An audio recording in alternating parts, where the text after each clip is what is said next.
Hey, it's Mike. Thanks for tuning back in. Sunday morning, got the sun beating into my face. Finally, it's been rainy for over a week. It's been crazy. Uh, I thought I had more collectibles news, and you'll notice that I've changed this from trading card news to collectibles news because I always cover things like Michael Jordan sneakers you'll see today and baseball bats and other memorabilia. It's all sports related, although one is tangentially related, and we'll get to that. I thought I had more news today. It's going to be, I think, a quick one, although we'll see.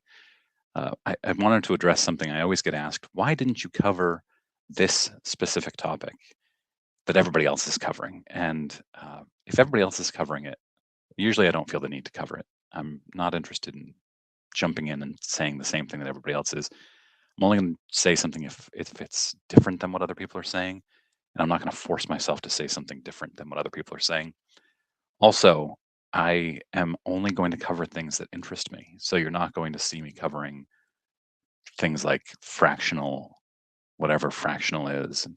I'm not going to cover the gem rate data. Um, I look at that, I glance at it, but it's not interesting enough to make a video. I have limited video making time, and so making a video on something that only slightly interests me isn't a good use of my time. And I think you'll all appreciate that. So I'm going to share my screen here. I've noticed, actually, let me kick off my. Let's see here.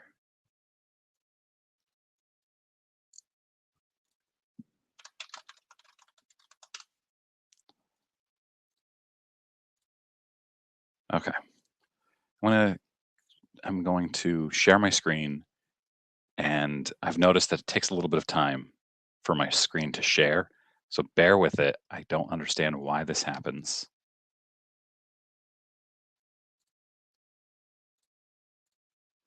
but here we go. All right, it looks like it's sharing now. So I'm going to start. I'm going to start with, as I said, Michael Jordan's game worn sneakers from each of his six championships. The Dynasty collection includes six individual sneakers, so one sneaker per championship. He wore during each of his NBA Finals championship clinching games for the Bulls. Um, it's just a single shoe from each of the games. I believe that this collection could sell for $100 million. Now, this person has an interest in it going high, so take that with a massive grain of salt. Here's Jordan, and then the sneakers are autographed. You can see them right here. If you can see that very small autograph on the sole, or is that the sole, the bottom, whatever it's called. I'm not a sneaker guy, but I am a Jordan guy. Uh, but it's not mentioned in here that they're signed. It's so strange. Yeah, Yahoo Finance. I don't. How does Yahoo Finance? They wrote here. Yahoo Finance got an exclusive white glove experience with these sneakers. How does Yahoo Finance secure this? Why did they get this? And no mention. Like if I do signed, nothing. There's no mention of signed or autograph. It's wild. What is Yahoo Finance doing here? Then, similarly, this other unreleased Air Jordan 2 prototypes are going up for auction. They're actually up for auction now. So, following the success of the Air Jordan 1, they had the heavy task of creating the Air Jordan 2. Let's see the Air Jordan 2. Let's see. No, I guess we're not going to see what they look like. Let's see. Air Jordan 2.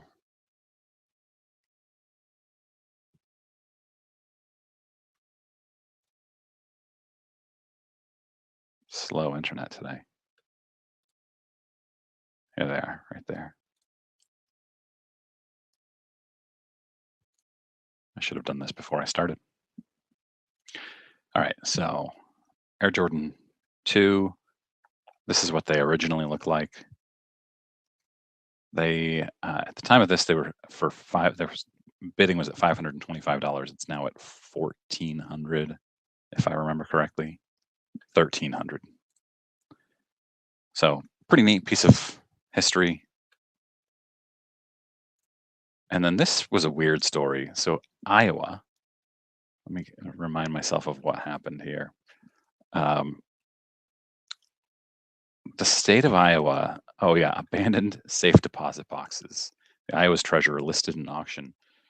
Uh, had, I'll show you the photo. Where did it go? Here's all of the stuff. Where did that? Here it is, the lot. I'm getting better at this every time I do it, but still flawed. Like I should have opened this. And why is this so slow? Huh. Here we go. So they posted this picture here, but it had a 86 Fleer Jordan in the picture, and all the cards are, of course, ungraded. It has now, you should see, note the 1986 Michael Jordan basketball card previously pictured has been removed from the lot for authentication and grading. So they posted this and got a lot of bids, but people also said, hey, is that Jordan real? And they didn't know, had no idea if it was a real card or not. So knowing that it could be fake or they could get a lot more money if it's graded, they pulled it from the lot, restarted the lot,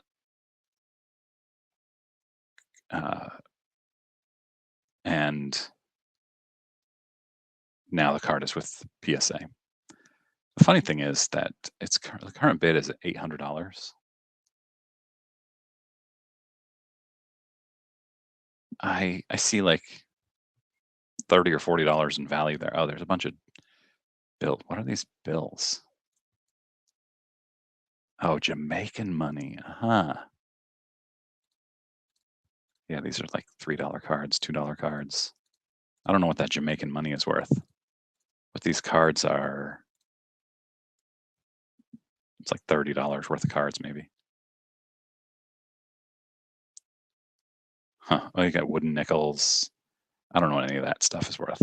It's crazy. All right, moving on. So they pulled it from the lot so they could get it graded. And of course, they show a picture of a PSA 10. We talked about this one last week, the Drew Jones 1 of 1 Bounty by DA Card World. It's the Superfractor autograph. They did accept it, so smart. It would be crazy to hang on to the card and hope that he goes to, unless you have a better offer, of course, if you can sell it for $300,000, $400,000. So good for that family. And then I saw this last night, collectibles sorting machine. And this guy is a mechanical engineer. He had 2 weeks before a new job started, and he was sorting through his collection and realized how difficult it was. And he decided he wanted to create a sorting machine. And it has cameras. I wish I could see if I can refresh this. And it has cameras attached to it. Here we go. That's a video, isn't it? But you can kind of see here. And the cameras are looking or examining the cards as they go through, and then sorting them into your, here we go, into your predefined positions. So if you have 8 different sets that you've got cards for, and you tell it, these cards are 1966 tops, and these cards are 1958 tops. Dump them in, and it will put them into their respective areas. He didn't take a salary for 7 years. It's called the Fizz Batch 9000, which sounds like a Harry Potter thing. You can load 2,000 cards. And here's an example of it. Accuracy rating of 99.9%. And he sold a bunch of them. He has, where was it? Company is poised to cross $2 million as far as recurring revenue is concerned. And this guy worked in recurring revenue for 6+ years. That's $2 million for a new company like this. Pretty good for recurring revenue. All right, now we move into my Twitter items. This Sports Illustrated Bill Russell. This was his first Sports Illustrated cover, October 25th, 1965. Graded a CGC 9, garnered $8,000 on eBay. And I'm really interested in these vintage Sports Illustrateds. I don't have any graded, but eventually I'd like to, but I'd prefer to have them autographed.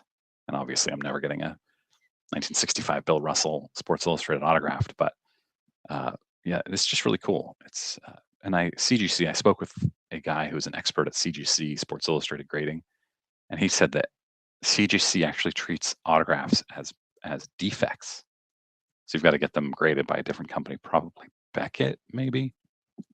I'm not really sure. I haven't done a whole lot of research, but yeah, Bill Russell, first Sports Illustrated, pretty cool. And then we have this photo matched Shohei Ohtani, first career Grand Slam, May 9th. He had 2 home runs and 5 RBIs that day. It also matched to May 10th, so he used the bat 2 days in a row when he received the AL MVP award before the game. And you can see he signed it in what appears to be in kanji. And it says game used May 10th, 2022 versus Tampa Bay Rays. Very cool. And it will be on display at the National. Very, very neat. And then the Upper Deck Ken Griffey Jr. rookie card just became the first PSA card to reach 100,000 in grades.